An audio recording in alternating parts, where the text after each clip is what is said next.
Tornado devastation, new developments in the deadly storms that ravaged Kentucky and several other states, including reaction from the White House and the Vatican. Federal spending, what's the score for President Biden's Build Back Better? Pro-life bouquet, hear about the initiative started by a church leader in San Francisco for Speaker of the House Nancy Pelosi. And the Christmas spider, discover more about an ancient Christian legend with EWTN's Raymond Arroyo on EWTN News Nightly for Monday, December 13th, 2021.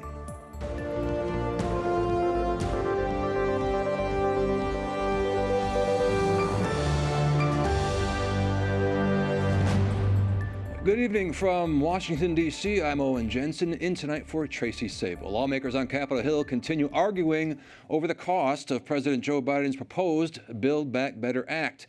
The House-passed version costs about $1.75 trillion, but Republicans say that number does not reflect reality and claim it's going to be much higher. Capitol Hill correspondent Eric Rosales explains. The nonpartisan Congressional Budget Office originally scored the Build Back Better Act at nearly $2 trillion, but Republicans claim that it was filled with gimmicks to keep the price down. So they asked it to be scored again for 10 years, and they say the price went way up for Americans. The programs created by Build Back Better cost $4.9 trillion, not $1.75 trillion. Do not sell a lie to the American people. It is a lie to say that these programs cost $1.75 trillion because it's a lie to believe they'll sunset. Senator Lindsey Graham, top Republican on the Budget Committee, says the CBO looked into 17 programs that will expire in the next couple of years, such as the child tax credit in 2022, health insurance subsidies in 2025, raising the state and local tax deduction cap to $80,000 through 2025, and universal pre-K and child care in 2027. Senator Graham says chances are Democrats would want to fund these programs forever. It's a lie to say that Build Back Better adds $365 billion to the deficit over 10 years. The truth is it adds $3 trillion to the deficit. Other Republicans tell me this bill is going to represents a breathtaking amount of spending, a breathtaking amount of new taxes, and a breathtaking amount of new debt. And on top of that, it's like throwing kerosene on a tire fire in terms of inflation. But Senate Majority Leader Chuck Schumer says, quote, the Republicans are so desperate to justify their opposition to the popular, much-needed provisions in the Build Back Better Act that they've resorted to requesting fake scores based on mistruths. Senator Graham is confident West Virginia Democrat Joe Manchin, a moderate, will take notice. I am hoping that Senator Manchin will take the information now available from CBO, combined with the inflation numbers that we got this morning, and stop this madness. Senator Schumer says he wants to bring the Build Back Better Act to the floor for a vote before the holiday recess. At the Capitol, Eric Rosales,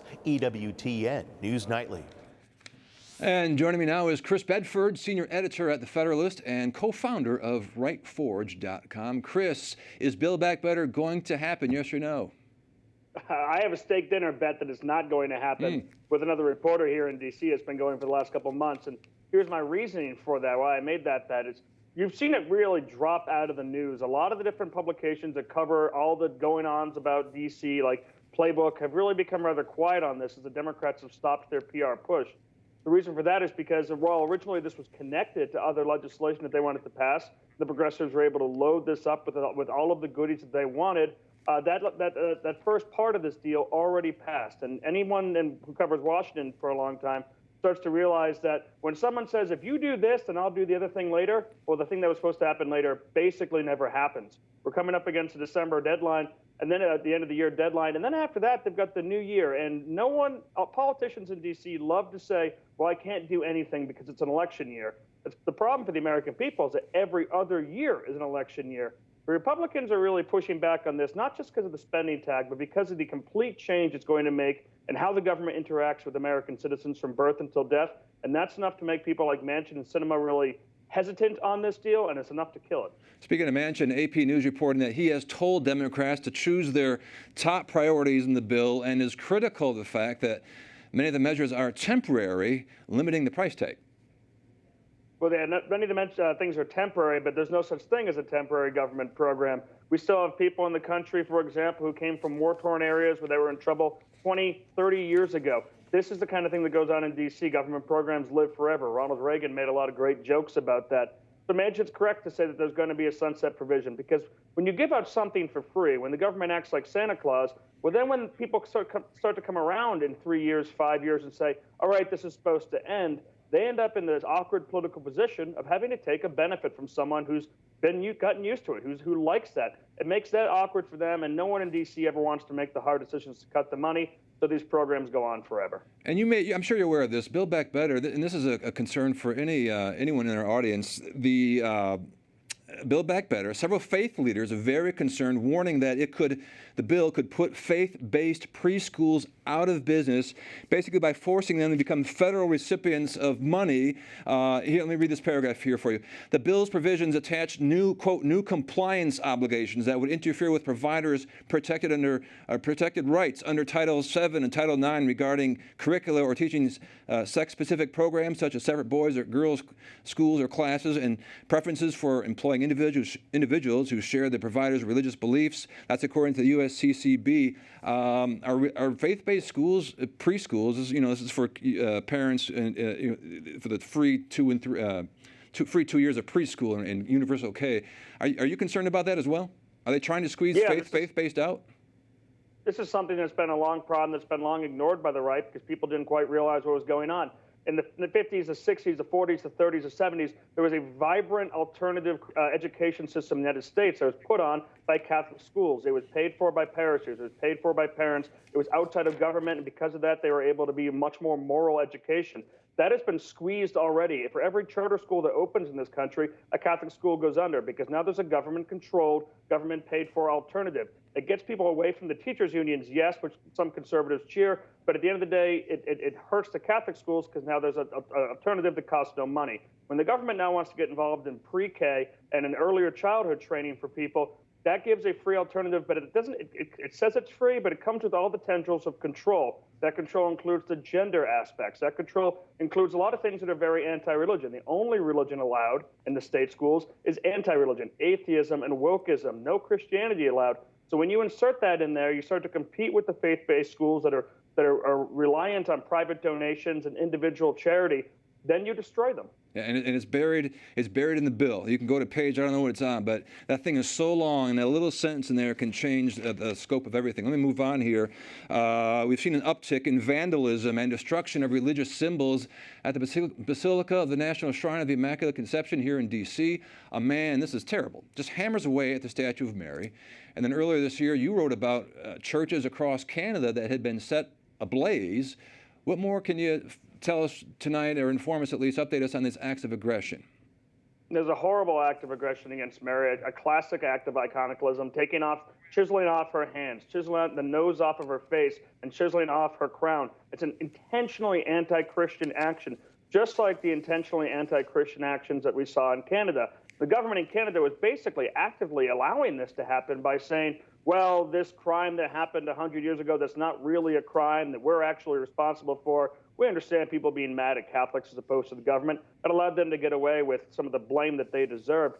But here we see in the United States, these crimes are not taken seriously against Christians. Whether it's something as silly as lighting a Christmas tree on fire or lighting a Christian symbol on fire at the Fox News headquarters and getting out that very night as if this wasn't a crime targeting Christians, or this much more serious crime of attacking Our Lady. The police don't take them seriously because Christians aren't considered a protected class. And in this new woke religion, we're just part of the oppression as opposed to the people who are out there on the front lines helping the poor, helping the immigrants, helping mothers, helping children, and trying to make this world a more God-fearing place. Yeah, it's heartbreaking to see, especially with the video of that statue. I don't know if they caught that guy or not, but some things are just inexplicable. Chris, thank you very much for your time and your analysis tonight. Thank you. Moving on now, the Supreme Court refuses to halt a COVID-19 vaccine requirement for healthcare workers in New York that does not offer an exemption for religious reasons. The court acted on emergency appeals filed by medical workers. Justices Gorsuch, Thomas, and Alito dissented. Thousands of people in the Archdiocese of San Francisco have joined an initiative aimed at praying for a change of heart for Speaker of the House Nancy Pelosi, a Catholic, and her pro-abortion views. Archbishop Salvatore Cordileone says he is pleased with the participation in a Rose and a Rosary for Nancy Pelosi campaign. As part of the campaign, a shower of roses was delivered to the U.S. Capitol yesterday, along with a sign of the Blessed Mother stating prayers for Pelosi. Members of the Benedict Institute, spearheading the campaign at the Archbishop's request, also prayed a rosary on the Capitol lawn for the Speaker. Help her and others understand the goodness of embracing the intrinsic worth of every human life from conception to natural death. So it's really a conversion of heart for the whole country. The Benedict Institute will continue to send 100 roses to Speaker Pelosi each day until a rose has been sent for each Catholic praying and fasting for her to protect the unborn. President Joe Biden will travel to Kentucky Wednesday to survey the immense and catastrophic damage from this past weekend's devastating tornadoes. 5 states were slammed. Kentucky was hit the hardest by far. Dozens of people died. Thousands have been displaced, left with no heat, water, or electricity. You've been reporting on television, the devastation, before and after. And this is Mayfield, Kentucky. I mean, it's just devastating. The president says the federal government will assist the recovery efforts for as long as it takes. He already approved a disaster declaration. Thousands of buildings were damaged or destroyed by the tornadoes and high winds. Many people had to relocate to shelters since their homes were just wiped out. At least 2 churches were damaged in this weekend's storm in the town of Mayfield. Members of those congregations joined together for prayer yesterday. Oh, come ye to Bethlehem. The parking lot of First Christian Church served as the gathering place, together with members of First Presbyterian Church. They sang carols and listened to a sermon as part of their communion service. Bishop William Medley is also asking for prayers in the wake of the deadly storms. His Diocese of Owensboro, Kentucky, is home to the town of Mayfield, one of the hardest hit communities. Coming up, papal proclamation, the Holy Father's message to pilgrims gathered in St. Peter's Square. And loosening restrictions, the latest updates on Austria's COVID lockdowns.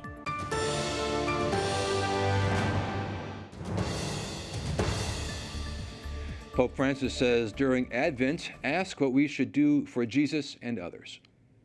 E dissero a Pietro e agli Apostoli, che cosa dobbiamo fare? At his Sunday address, the Holy Father challenged pilgrims to commit themselves to a specific action to help others.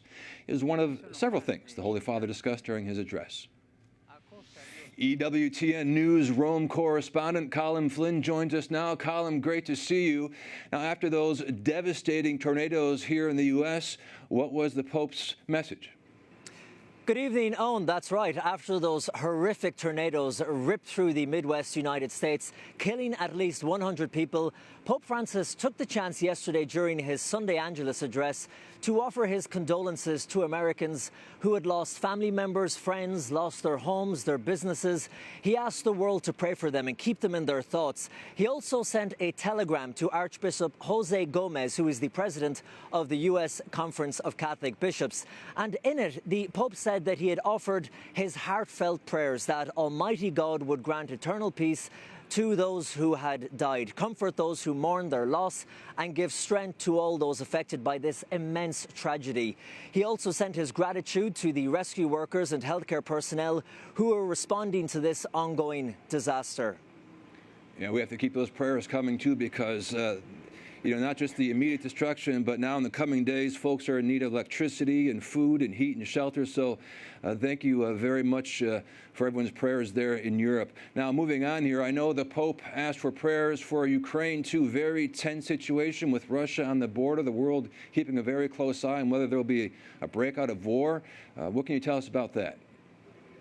Yes, that's right, Owen. In fact, it was a very busy Sunday Angelus yesterday. The Pope also prayed for what he called beloved Ukraine, and he urged leaders around the world to help to resolve the mounting tensions in Ukraine through dialogue and not through arms. That tension, of course, has been building along its border with Russia. Ukraine accusing Vladimir Putin of planning an invasion of the country with a growing military presence in the region. Russia denying planning such an attack, saying that they felt threatened and needed security guarantees. The Pope responded to the situation, saying that he was saddened to hear that in the past year, more weapons had been produced by weapon manufacturers than in the previous year. He said arms are not the way, adding that he hopes peace will come to Ukraine this Christmas. Now, Colm, yesterday, a hugely important day for the faithful, especially in Mexico, as we celebrated the Feast of Our Lady of Guadalupe. How did the Vatican mark this event?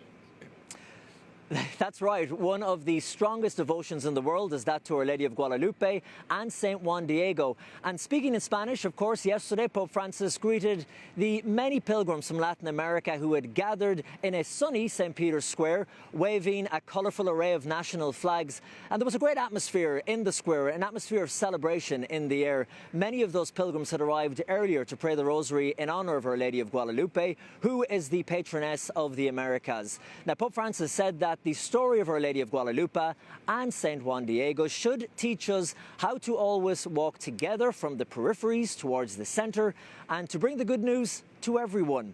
He said that this could lead to a renewal of the Church and a renewal of societies, which he noted was particularly needed in the Americas. And as the bells chime behind me from St. Peter's Basilica, it's back to you, Owen. Yeah, it's a beautiful sound and a nice transition there, Colm.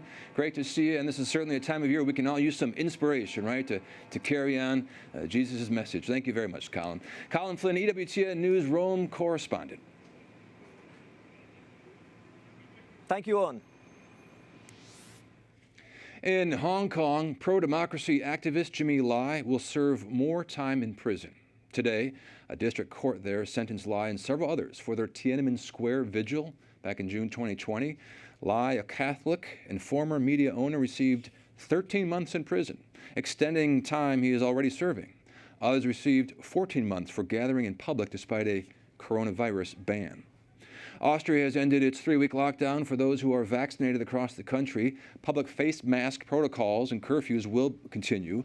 Those who are unvaccinated must remain in lockdown except for essential errands. Daily infection rates in Austria have dropped by almost 2/3 in recent days, but hospitalization rates remain high. Welcome home, Mr. and Mrs. Who is Mr. My and Mrs.? son and daughter-in-law.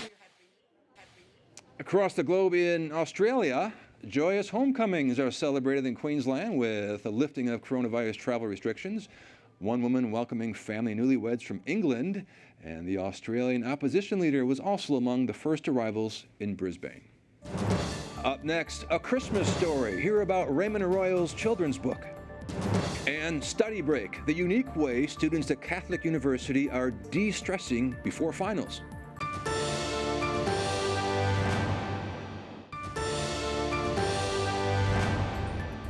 The Spider Who Saved Christmas is a children's book exploring the legend of a spider who knew baby Jesus was special. EWTN's Raymond Arroyo wrote the book, which touches on the themes of motherhood, sacrifice, family, and having hope. And joining me now is Raymond Arroyo, as I just mentioned, the author of The Spider Who Saved Christmas. Not only that, but the lead anchor and managing editor of EWTN's The World Over. I'm sure you've seen it. And Raymond, first of all, thanks for being here. Happy My pleasure. Thank you. Happy 25th. Well, the Survivors Club, Owen. I'm reserving a spot for you. I like quarter of a century. It sounds better. Yeah, great. I'm practically on Medicaid at this point. Well, they got a walker. They bring me to the studio on. It's very attractive. Well, I'm sure I'd like to see that sometime. 25 years, but let's get to your book. But I just wanted to congratulate you on that because 25 years in this business, that's Well, it's a testament to Mother Angelica gave me a very simple charge early on, and I've just tried to hold on for dear life and do what she said, which was tell the truth. Tell the truth no matter where it leads. The audience is here for the truth, and that's why people are contributing to the network. So it's nice because we're not reliant on outside advertisers or government or the church, so you can level with people. And we tried to do that year in and year out, and thank goodness they've stayed with us. Amen. All right, let me put my glasses on because my eyes don't work as well as they should. Now we've got the book, The Spider Who Saved Christmas. I'm going to be honest, Raymond. I don't have any young ones anymore. You don't need young ones. Okay, tell me. Sell me. Sell me the book. Well, I'm not going to sell you, but this is an ancient legend. The Gospels have little, I call them dark spots. You don't really know what happened at certain points. We know Joseph is told at one point, take the mother, take the child, go to Egypt, and he does it. What happens between there and their return to Nazareth, we really don't know. It's a dark spot. So this story fills in the gap. It's an ancient legend. It explains why people decorate their trees with tinsel. I always thought that was to replicate icicles. Yeah, What did I know? Right. No, it is an homage to this ancient tale, which is an ancient, a spider who encountered the Holy Family in a cave when they took refuge, running from Bethlehem to Egypt. They were hiding from Herod's soldiers, and I'll put it this way. She performs a service for the family that only she could. And as a thank you to that spider, the Eastern Europeans created tinsel, and they decorate their trees with it. They even put little spider ornaments in the boughs of their trees. So I saw that years ago and didn't know what the story was. When I found the story, I said, I've got to retell this and expand it a little bit. That's what I did. But this is a family read. It's not a children's book. People say, oh, you're writing for children. Okay, I write for families. Right. I write for the young and the young at heart. How long is the book? How many pages? Oh, goodness. It's like 35 pages. You can read it, Owen. You're good. You don't even need the Cliff Notes No, for right. this. Probably might take me a few hours, but no, I'm looking forward to a free copy anytime. That can be arranged. As you mentioned, it's a book for families. But what is the significant message you want to get through to people? Well, here's what it speaks to. It really speaks to this. There's a point at the beginning of the book. Joseph and Mary go into the cave. Joseph, like any daddy, takes the staff out and he starts swinging for the spider. Who wants a big spider around your child and your wife? Mary stops his hand at one point because she sees in the corner a little sack of spiderlings that the spider's protecting. And she says, Joseph, let her be. All are here for a reason. And that ends up being the through line of the whole book. All are here for a reason, whether it's Mary's child or that spider. And the spider, like all of us, have a particular gift. Sometimes it's very small. Sometimes it's ignored or overlooked, or people want to beat you up for that gift. But you've got to exercise that gift because it might be important, not only for you, but for your family and maybe all of history, which is what happens in the book. And you're on tour right now? I am. I've got one more stop in Houston, Texas this weekend. People can go to RaymondArroyo.com. All the details are there. But I think it's 1 o'clock at Veritas Books on Saturday. So that's the end of the book tour. I've traveled all over the country. It's been a great joy meeting so many of our EWTN family. The great thing about writing a book is you also learn in the process, too, of the story, and perhaps more than you ever thought. Is there one lesson that you took away from writing your own book? Well, I mean, the first thing I always say, I write for a specific audience when I start any story. I know who that audience is. And here, I knew it was for families. I wanted them to encounter it together, and they are. And originally, it was going to be a chapter book. But I said, if I do a chapter book, I cut out all the younger audiences. So it's neat because I've got 80-year-old readers, I've got 4-year-old readers. And when they read it together, which they are, they've made it part of their traditions around Advent and Christmas time. When you read it together, you take away so much more. The parents are seeing the subliminal story and what's happening around the edges. The kids are enjoying the spider. It's a fun way into the Nativity. And you realize the thing I took away, I guess I didn't ever fully ponder how fragile the coming of Christ was, the coming of God as man. And if one or two little moments had turned a different way, this might never have happened or might have been ended. So the economy of God, how miracles exist even in the darkest places, even when you're frightened and hiding in a cave, as we've all been during COVID, miracles are there too. God doesn't abandon us. And I guess that's the lesson, the takeaway for me. And the miracle for me, part of the gift for me, is meeting all of my readers, all of my viewers from television. It's been a great gift to get back out on the road and see everybody. Well, Raymond, good luck with it again. Congratulations on the book. And thank you for your wonderful work at the White House. All right, in 25 years, wow, that's 25 more, okay? Well, we'll try. You're really going to have to prop me up, get out, break out the hair dye and the you're looking good. The form. You're looking good. Looking like you're about 25 years old, I'd say right now. You see, when you start in diapers, Owen, it's not a bad progression. All right. I got to move on here before we go dark here. All right. See you, Raymond. Well, moving on here, students at the Catholic University of America enjoyed a living nativity study break last night. The 7th annual celebration featured the Holy Family, the shepherds, and with the Magi was Delilah, the camel, who happily shared her smiling pose along with the students. There were scripture readings, carols, hot chocolate, and home-baked treats for all to enjoy. Finally, tonight we want to share some more nativity scenes sent in by you, and these are fantastic, folks. We start in Pretoria, South Africa. This nativity scene sent in by David Siebert of his sister Suzette's creche. next to McKinney, Texas now, and the Curtis family. Thank you very much. They say they bought this nativity scene in Bethlehem. And Merry Christmas to you all. Beautiful. Mr. and Mrs. Manny Colon show us their outdoor nativity scene in Canton, Michigan. And finally, Tom and Marion McHugh in Princeton, Wisconsin, my home state. Looking good. I don't see any snow on the ground, though, but I'm sure there'll be some soon. Showing off their outdoor nativity. To share yours, really easy to do. We encourage you. Send a picture to EWTN News Nightly at EWTN.com or to our Facebook and Twitter accounts. Be sure to include your name, location, and you, yes, you could see it featured right here on EWTN News Nightly, and you can brag about that to all your friends. We thank you for watching tonight. For the entire EWTN News Nightly team, I'm Owen Jensen. Good night, and God bless.